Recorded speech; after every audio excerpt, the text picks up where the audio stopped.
Tom Keating is the founding director of the Centre for Finance and Security, CFS at RUSI. According to The Economist, Tom Keating is one of the small group of white-collar vigilantes and poachers-turned-gamekeepers.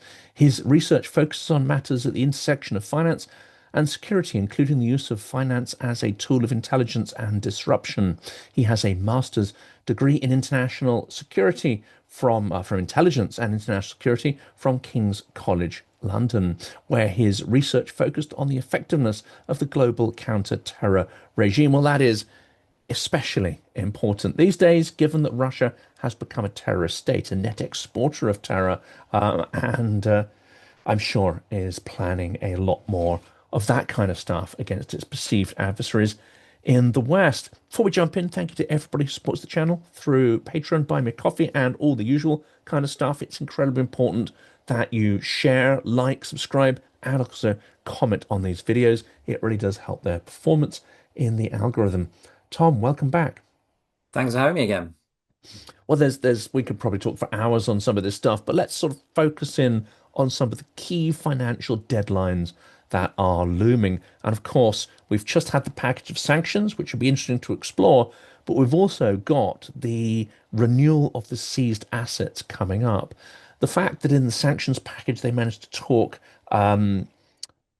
Slovakia around and Hungary didn't block that, is that starting to look a little bit more positive for this need to renew the seized Russian assets that are being held in Euroclear? So I think the immobilization of the central bank assets, I think that's a non-issue at the moment. Fortunately, there was obviously a lot of concern about that earlier in the year, but I think we are past that point from a member state perspective. I think the thing that concerns me about the outlook for the proper use of Russia's immobilized central bank assets to benefit Ukraine, the thing that worries me is some of the latest comments we've heard from the CEO of Euroclear, who said a week or two ago that sort of doing anything with those assets would be expropriating them, I think was the word that she used. Anyway, very powerful language. You've also heard the Belgian Prime Minister say that taking the assets to benefit Ukraine would be an act of war. So I think probably there are others that need convincing now that those assets can be put to better use than's been achieved so far. And what are the cases that can be made? I mean, one of the obvious ones, it seems to me, is that Russia has caused many billions, if not hundreds of billions of euros worth of damage in Ukraine. That needs to be paid for at some point, and these assets could be seen as, willing or unwilling, as a down payment of future reparations. Why does that not cut any ice? And is there a legalistic case to be answered there? I think that the legal case has been put to bed, and there's a very simple route to follow. There is in international law this concept of countermeasures.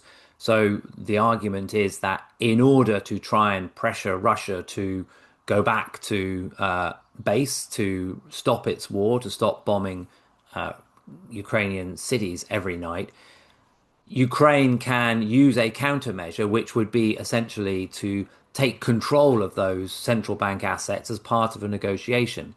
Now, there's also the argument that says, well, Russia is going to have to pay reparations to Ukraine for all the damage it's caused, way in excess of the number of assets that there are there. So let's just take them now anyway, because we're going to take them in the future. That argument, although it feels good, is perhaps not as strong as the countermeasures argument. And the simple point is that you could take these assets, put them in an account for the benefit of Ukraine, and then you could use those assets to earn lots of interest and so on to provide an annuity, a cash flow stream for Ukraine. Now, the critical thing about countermeasures, just to be briefly technical, is you have to be able to reverse them. So the idea is you wouldn't give all the assets to Ukraine today. You would simply put them in an account for the benefit of Ukraine. And should miraculously Russia pay reparations out of other funds that it has, you can say, okay, Russia will give you back the central bank assets because it's a reversible measure. It doesn't seem to me to be rocket science to do that. It doesn't seem to me to be particularly difficult politically to do that. But a number of people around the European Union seem to find that a political bridge too far. And those are the people we need to persuade to change their minds, like the CEO of Euroclear, like Christine Lagarde, the ECB president, the Prime Minister of Belgium, and kind of other important political voices. It's a political question now, not a legal question. And of course, one of the big arguments they'd say is that it would set a precedent, it would scare investors away. They would no longer see Europe as a safe jurisdiction for their money, the various dictators around the world, etc.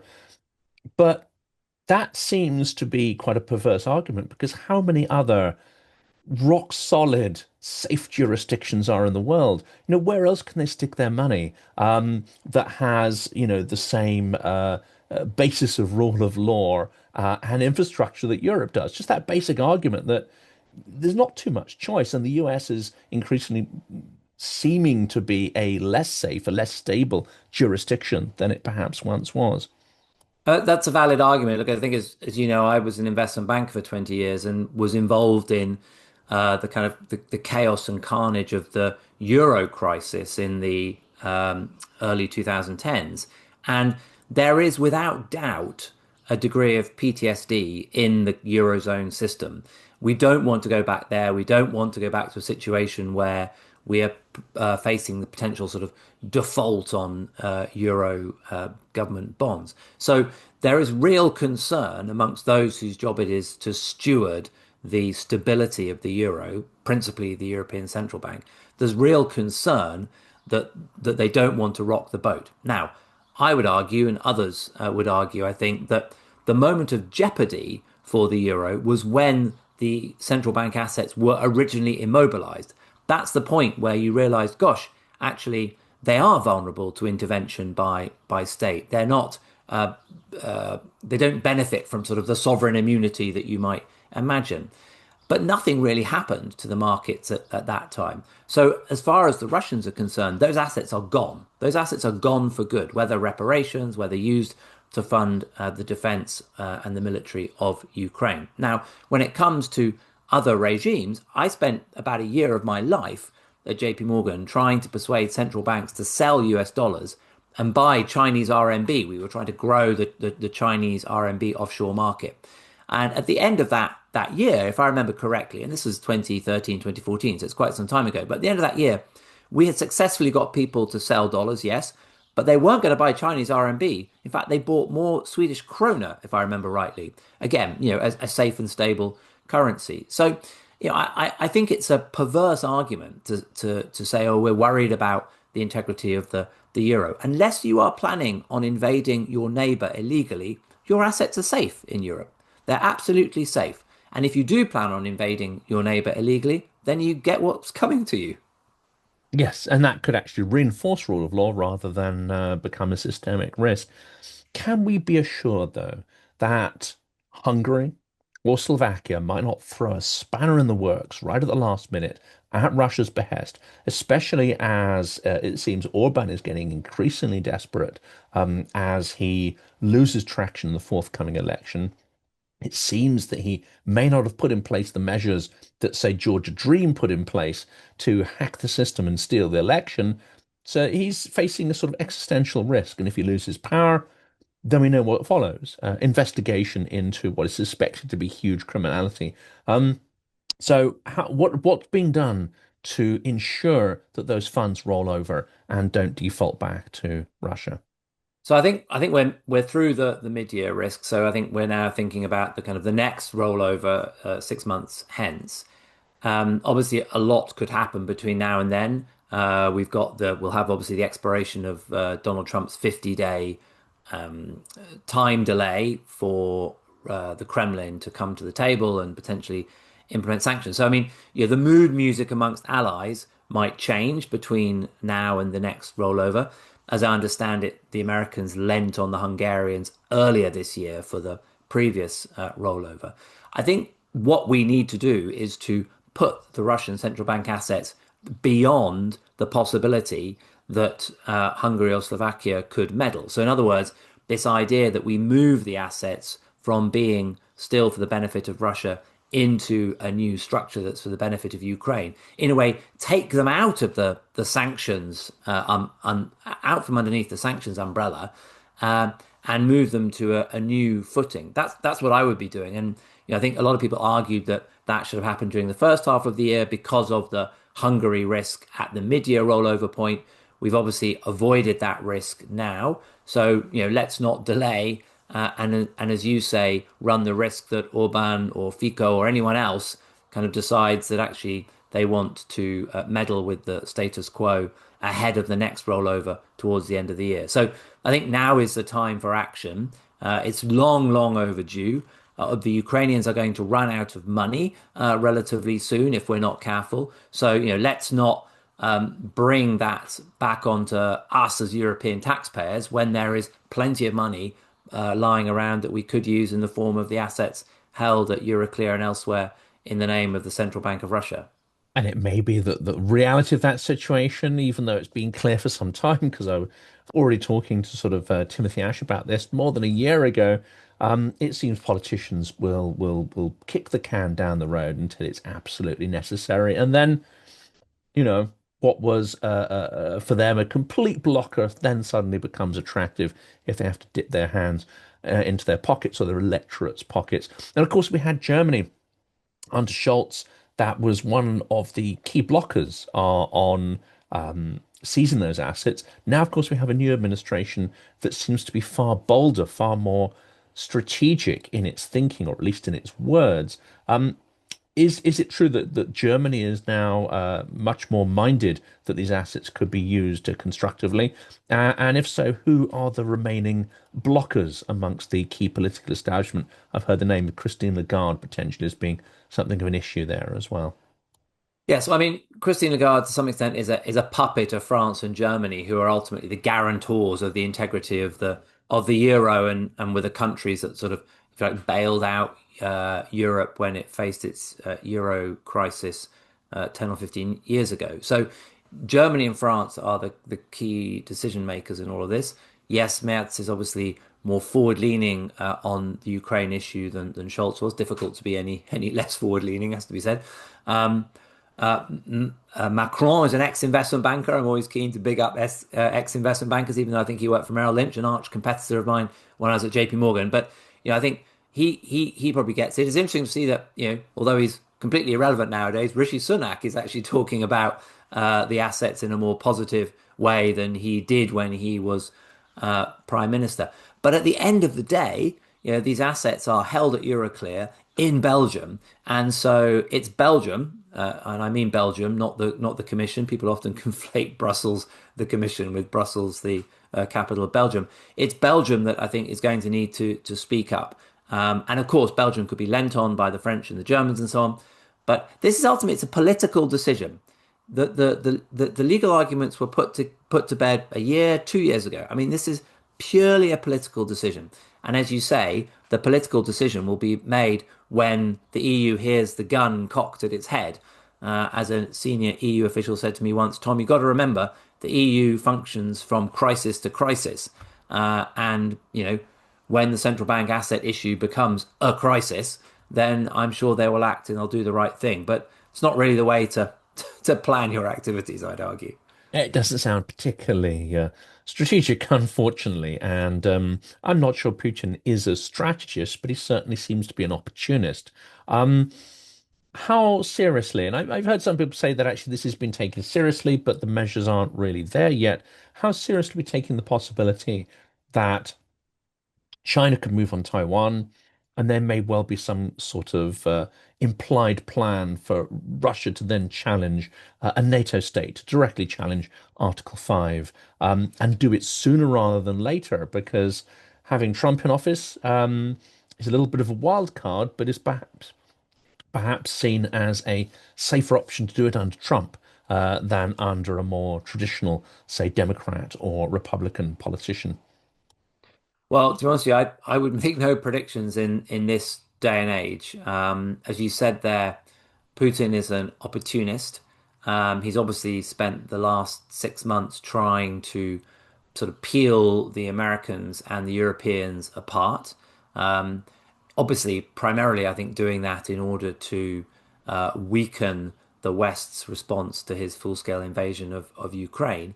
But at some point, I mean, it's interesting, isn't it? I'm sure a lot of people would have listened to the telephone interview that Donald Trump did with the BBC correspondent, woke him up, I think, Gary O'Donoghue the other day, where actually Trump was surprisingly positive about NATO. You know, he sort of got NATO back on track and does believe in the whole concept of mutual defense, one for all for one, Article 5, and all of that. So, in a funny sort of way, perhaps Trump is coming back to where we would like him to be as Europeans who are concerned about defense and security in the context of Russia. When it comes to China's actions, kind of who knows? It's kind of outside my lane, but let's remember, I'm not a great historian, but when there's a war going on in the West, countries in the past in the East have decided that there's their opportunity to strike as well. Thinking back to the Second World War, so it's not without precedent, shall we say? And let's turn to the sanctions package because it still surprises me that 3.5 years in to a war which is on a scale and has strategic implications of perhaps none other since the Second World War, that there are still sanctions that can be brought to bear. I would have thought by this stage everything that could have been done has been done, but clearly not. We've got the 18th sanctions package. So the question here is double-barreled. What's in it? What impact will it have? But also, what's left that hasn't been sanctioned after this passes? Well, I think this package in a way is answers a lot of the questions that you just posed because this is a package that we should have seen 3 years ago. The fact that there are still Russian financial institutions connected to SWIFT, connected to the international financial system, is abhorrent, frankly, and should have been dealt with a long time ago. The fact that Europe can still buy refined oil products made from Russian oil from places like India and China is abhorrent. So this is I think we were told this would be a hard-hitting package. I think that Kaya Kallas then said it's one of the strongest packages the EU has put out, and I would agree with that. But it's also, as you point out, well overdue. I think you can sort of divide the packages that we've had over the 18 that we've had so far into those that have been kind of technical and not sort of headline grabbing, and those that have been headline grabbing. We talked about the central bank assets earlier on, for example. That was from a very early package in 2022. Now we have this package, which I think is another headline grabber, more on the shadow fleet. And ultimately, I think if you look at the packages we've had and apply a very simple test, you can grade whether they are indeed effective or not, or whether they are hard hitting or not. And that's to say, do they clearly restrict the funding and or the resourcing of the Russian military? And if they don't, then you have to ask yourself, well, why did we bother negotiating them? This one does try and do that, genuinely does try to restrict the funding and resourcing of the Russian military. But of course, as I say, we should have done that a long time ago. We can get into the details in a second, maybe, but what this package basically does is try to further isolate Russia's ability to use the financial system and further reduce the extent to which it can continue to raise money through the sale of oil and other kind of hydrocarbon products to fund its war in Ukraine. We know, of course, though, that China, India are the main markets for that. We know that Russia, whereas its grey fleet has been challenged in a number of ways, we've not made a concerted effort to shut the grey fleet down, even though those vessels pass through European waters continuously. Those vessels are known and tracked as they do so, and they also represent a huge environmental risk to those waters through which they're passing, as well as the blood oil, the money that's funding the war. Is it not the case that the sanctions package is great, but we need to take some more decisive measures against the Grey Fleet, and indeed contemplate this idea of secondary sanctions against China and India in order to try to shut that trade down and shut down the markets for Russian oil? Yeah, so there are two parts to that. Firstly, obviously, we need to work harder to stop or to disrupt the shadow fleet. I think the EU is starting to do that. Actually, credit to the UK in all of this, because of course the UK I think I finally identified a Brexit dividend, which is the UK can, of course, issue sanctions unilaterally, be much more nimble. And over the course of this year so far, with the Americans out of the game, the UK, I think, has done a good job of bringing forward new sanctions related to the shadow fleet that, if you like, demonstrate proof of concept to the EU. So sanctioning captains, greater sanctioning of the infrastructure around shadow fleets, sanctioning a gentleman who I think had facilitated the sale of vessels into the shadow fleet earlier this year. So the UK has expanded the toolkit on the shadow fleet from just sanctioning the vessel to this kind of infrastructure approach. And the EU now is starting to follow that example. So we need more of that. I mean, on the shadow fleet, part of the problem here is that the kind of the rules of the sea were dreamt up at the time when we were traveling around the world under sail, and the right of innocent passage and all this kind of stuff. When you read these the UN Convention on Laws of the Sea, UNCLOS, and the statutes of the International Maritime Organization, the IMO, it really feels like a kind of Captain Ahab era. And of course, that's fine if everyone is going to play by the rules. But as soon as people stop playing by the rules, there is really no jeopardy for them. And that's essentially what the Russians have done. They said, well, yeah, you can have your international standards and norms and laws developed in the 1800s, but I'm not going to pay any attention to them. What can we do? Well, we play by the rules. So there's precious little we can do. So we need to do more on that front. I think the focus there, we run a maritime sanctions task force at RUSI, and the big focus of our work at the moment is how do you bring integrity to the flag registry system? These flag registries, they're basically the gatekeepers to international maritime activity. And at the moment, they're leaving the gate wide open and unguarded. So we need to see more on that. On the flip side, we also need to find ways of driving down demand. That's the point, I suppose, of the oil price cap, or at least driving down the revenue that Russia earns from that demand. And so there is at the moment not enough, to use the word again, jeopardy for India and China. They can continue to buy this oil as they wish. One thing that frustrates me a little bit is that I often ask policymakers, when did you get into sanctions? And most of them say, well, since 2022. Tell me, what did the international community do in order to pressure Iran through restricting its ability to raise revenue from the sale of oil? Oh, I don't know. What did they do? Well, you should go away and have a look at that because actually, for example, we could introduce a system in the same way as was introduced against Iran, where we say, India, China, you're welcome to buy the oil. Please buy it within the oil price cap, if you believe the oil price cap has any effect at all. But let's put those funds into escrow so that they can be used to buy food or medicines by the Russian state, but not to buy technology and fund its military. Now, that's quite difficult to do, but there are ideas like that that we don't seem to have really embraced. And I would like to see more creative thinking amongst sanctions policymakers to deal with the demand side of this equation, not simply chase vessels around the ocean. And as a member of our task force from the Royal Navy said to us when we were talking about this recently, the most difficult and expensive place to do things on the planet is at sea. So why are we spending all our time and effort focusing on the difficult bit when actually there are potentially easier interventions to have? So I think we need to rethink, frankly, our approach to this. That's not to say to de-emphasize the shadow fleet focus, but definitely to balance that with some more creative thinking on land. Especially the idea that it's a precedent because, wherever these arguments against come up, oh, you can't do that because blah, blah, blah, blah, blah. The simplest argument is say, well, we can because it's been done before and here's the framework. And, I wouldn't say it's copy paste, but it shoots those arguments out of the water in some respects. Now, this might work on India, who has a foot in every camp, is trying to remain sort of neutral. It doesn't want to burn its bridges with Western partners.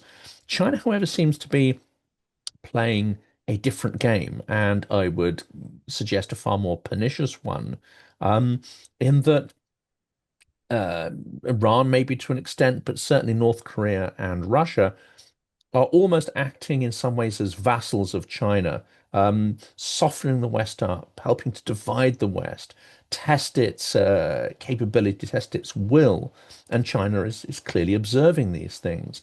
Um, in that sense, how much pressure can we apply on China for ideas such as escrow? I mean, it now turns out that up to 92% of the components of these new shaheeds, which we were talking about before we hit record, that Russia's churning out these instruments of death, almost certainly using German machine tools, but the components are Chinese. And it seems that the Chinese state is fully on board with how those are used and must be fully aware of that. And indeed, they've started to deny those same components to Ukraine in the last couple of months, which is something they hadn't done prior to this point. So it seems that China is going more all in. Therefore, why would it acquiesce into a scheme that denies those resources to Russia, the proceeds from oil? So I think the first thing to say, and not to sound defeatist, is that sanctions are not a kind of watertight seal. They're never going to uh, create the kind of 100% restriction that perhaps political leaders might suggest they're going to create when they announce with great fanfare a new round of sanctions. I think the second thing is that you know, Chinese companies are being called out in sanctions packages, again in the 18th package, and we know that China does not like being embarrassed, right? I mean, this is a fundamental. We've heard lots of stories about when China gets mentioned in packages, huffy Chinese ambassadors come into the European Commission or into the Foreign Office in London and sort of complain about what's going on because they don't like that degree of publicity. Does that mean that they stop doing what they're doing? Maybe, maybe not. But I think there's that calling out China is an important role that the sanctions play. The other thing I think, and again, we were talking about this briefly before you pressed record, is that we need to look at how Russia is paying for these components. I'm sure there's a degree of barter trade with oil and so on. But also, we've heard very little about the role of cryptocurrencies in sanction circumvention. And certainly in the recent tours I've been making of Whitehall in London and of the various buildings in Brussels, I'm very surprised by how little focus and understanding there is on the role that cryptocurrencies are playing. There are some really there's important work going on in Ukraine looking at how Russia is paying for these components using cryptocurrencies. And so I think, in a way, China, of course, is going to do what China wants to do, but there are more tools that we can use to try and disrupt that flow. And as I say, the thing that China hates above all is being called out. Again, go back to the Iran playbook. There was a bank there is a bank in China which was connected financially with Iran, facilitating the sale of petroleum and so on. They don't like it when their entities are sanctioned, and particularly when these are evidence-based decisions where you can point to the fact that a Chinese entity is essentially supporting an illegal invasion of a country like Ukraine or whatever it might be. So we just need to keep calling China out, I think, and not allow it to stand still in establishing trade channels and oil purchase channels that are facilitating Russia's war in Ukraine. And is this because we don't have the understanding or the expertise around crypto? Is it also because it's very difficult to track the activity that's going on? I mean, the only other instance crypto's come up on this channel, and perhaps I should, focus a bit more on it, is its use in the GRU and SVR operations, the way of outsourcing their sort of active measures and campaigns against the West, and trying to mask those transactions and mask the engagement of whether it be individuals, petty criminals, criminal networks, gangs, etc. Yeah, so we call those active financial measures to play on the Soviet term. Payments to try and undermine the election in Moldova, for example, payments to, as you say, kind of happy-go-lucky gig economy, a phrase that some people use, saboteurs operating in Poland or the Baltic states. So kind of crypto as a means of soliciting a service, shall we say? So I think the short answer to your question is that crypto there are people doing really good work on this in Ukraine. The problem is that it hasn't been picked up as a sanctions circumvention topic yet by Western policymakers. And actually, this is perhaps where we do miss the United States at the moment because the kind of US policy community on sanctions is much more crypto fluent than in Europe. So, certainly in the work that we do, I'd like to focus much more on crypto as a circumvention tool, procurement circumvention, I mean, in this case, tool over the next half of the year. Because from what I've been shown so far, there is a tremendous opportunity here that we have not yet harnessed. So, we're not sanctioning crypto addresses, for example, and making sure that the crypto community know that these different addresses are involved in the circumvention of procurement sanctions. So it's a glaring gap, I think. And whereas initially I think people were focused on, oh, is crypto being used by oligarchs to circumvent sanctions? Maybe, maybe not. But actually, it's being used very significantly by Russia to pay for the goods that it needs for its military in contravention of European and US sanctions. Is there much we can do to block it or have jurisdiction over these sort of crypto markets, or is this a developing area of legislation?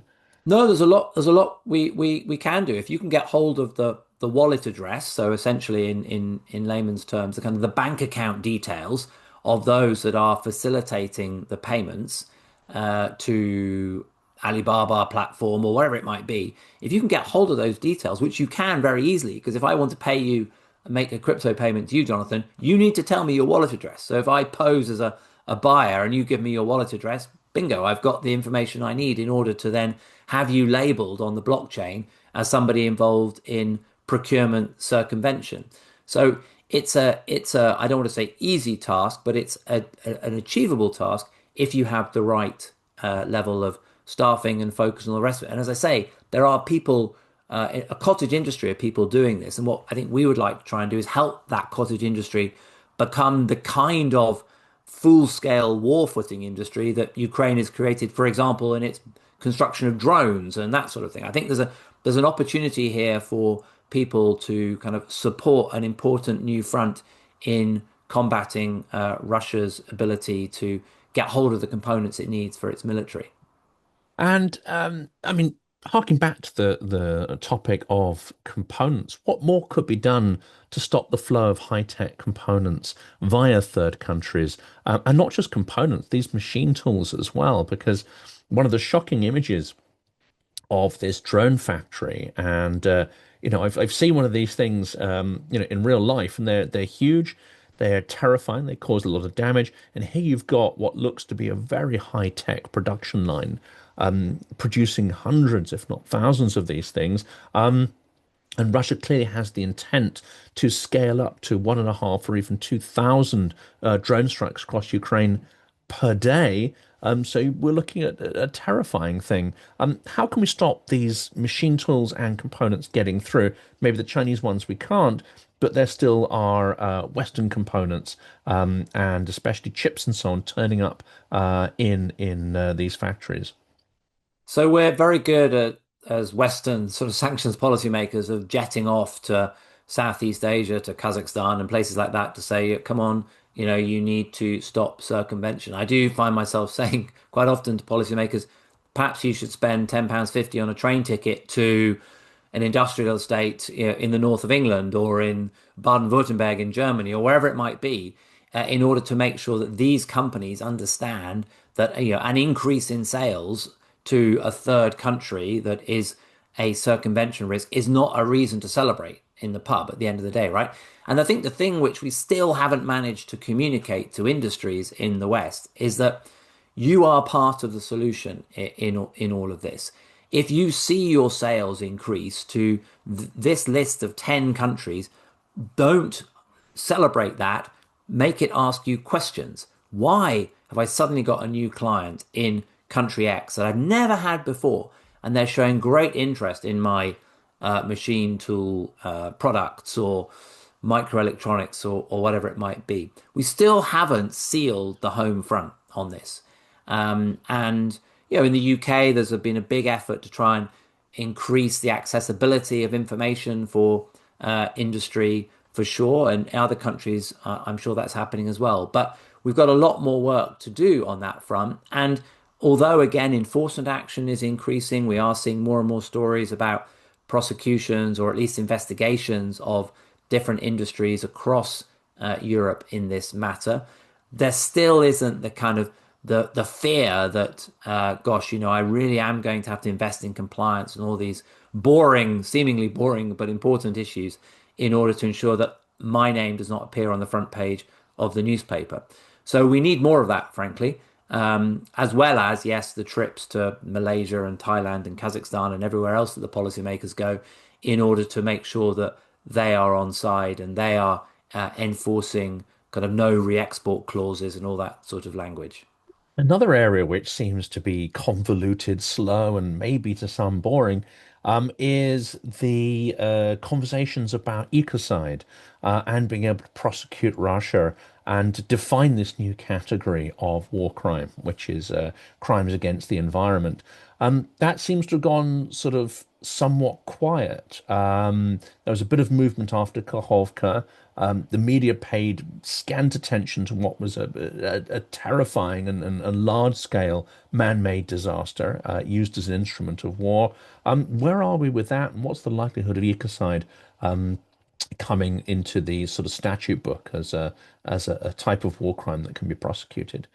Well, as you say, it was obviously a heightened focus after the destruction of the dam. I think where I would be in, if I were a sort of an advocacy person, advocate, whatever the word is, on this sort of topic, I think where I'd be focusing right now is back to the earlier discussion we are having about the shadow fleet, because the one area that international law will allow you to intervene when it comes to maritime safety is where there's environmental risk. So, for all these vessels that are navigating the Baltic, through the Danish Straits, through the English Channel, and so on, if one can demonstrate that there is an environmental risk because the vessels are old, they're not traveling with insurance, whatever it might be, then there is an opportunity for intervention. So that's frankly at the moment, not to downplay the broader issue, but that's where I would be focusing my environmental guns, is on using them in order to try and disrupt the shadow fleet more actively than is the case right now. And the last topic I think that we've got sort of time to look into, we've managed to cover a huge amount, which is fantastic. But before Trump had his slight change of tone recently, become a little more aligned with NATO, a little more aligned with Ukraine, and a little more critical of Putin. Well, I mean, people can take from that what they want. There was a huge amount of discussion, statements by Rubio, statements by the head of the American Chamber of Commerce in Russia, etc., really indicating that their main priority was to normalize trade with Russia, to strike deals, equivalents of mineral deals, etc., with Russia, and also the threat perhaps implied in that if this war isn't going to stop, then we're going to carry on with this normalization process, come what may. But Russia is a lawless state. Russia is a terrorist state run by a, frankly, at best a KGB thug, at worst a murderous psychopath. What are the risks of normalizing and resuming trade with Russia and a normalization of Russia on the international scene? So you're right. I mean, the Trump administration's approach to geopolitics is let's do a deal. And so, in the first few months of the new administration, the messages seemed to be that, well, if we can offer business opportunities, for example, you know, provide a license for Boeing to get back involved in the airline industry in Russia to maintain the Aeroflot fleet, that sort of thing, then maybe that will be a way of enticing Putin to the negotiating table. Now, we all know that that was doomed to fail, and that's probably why we're hearing less about that. I mean, again, to a point we were talking about earlier on, Putin would like nothing more than to drive an ever bigger wedge between Europe and the United States. And one way that he could do that is to offer deal opportunities, oil services, for example, things that don't require too much investment of infrastructure, by American companies. And the Boeing Airbus example, I think, is probably a nightmare scenario for the Europeans because, if Boeing is provided with a license to start working with the Russian airline industry again, that leaves Airbus frozen out, and that would be the ultimate manifestation of a wedge between the US and Europe. We've heard much less of that recently, I think probably because people realize that Putin is not transactional in the way that Donald Trump is. It's not a question of doing a deal. Putin is not particularly concerned about doing business deals. He's concerned with his mission to eradicate Ukraine from the face of the globe, and no number of oil service deals or airline deals is going to advance that for him. He doesn't want to come to the table. I mean, this is why this kind of 50-day hiatus that Donald Trump's announced seems slightly perverse, because all it means is that there's 50 more days for the Kremlin to launch its attacks on Ukraine every day and every night. So I think that we've sort of worked through that phase of Putin's a guy I can do business with. Well, it clearly isn't a guy that Donald Trump can do business with, or at least doesn't speak the same language, transactional language. So that really has, I think, has faded away, and I obviously hope that it doesn't resurrect itself. I mean, I think just to kind of zoom out a little bit, the Trump administration obviously came into office with all sorts of beliefs that it could do it better than anybody else had ever achieved. It's been trying all its various different tools. None of those have worked, and I would hope that Donald Trump now realizes that actually the previous guys probably did have the right model, which was to support Ukraine 100% wholeheartedly, align with the Europeans on sanctions, restrict the funding and resourcing of the Russian military. And honestly, that's the way you get your Nobel Peace Prize, Donald. Don't try some funny games, because you've learned over the last 6 months that Putin is not someone you can trust. And if it's a Nobel Peace Prize that drives you, learn that lesson now and act accordingly. That's a great place to wrap that up. Very forceful and I think important idea. Tom, I'm grateful to you for coming back on. We've covered a lot of ground, which is absolutely fantastic. I hope people get as much out of this episode as I have. Thanks so much for sharing your insights with the audience. Thanks for having me again, Jonathan. Really appreciate it.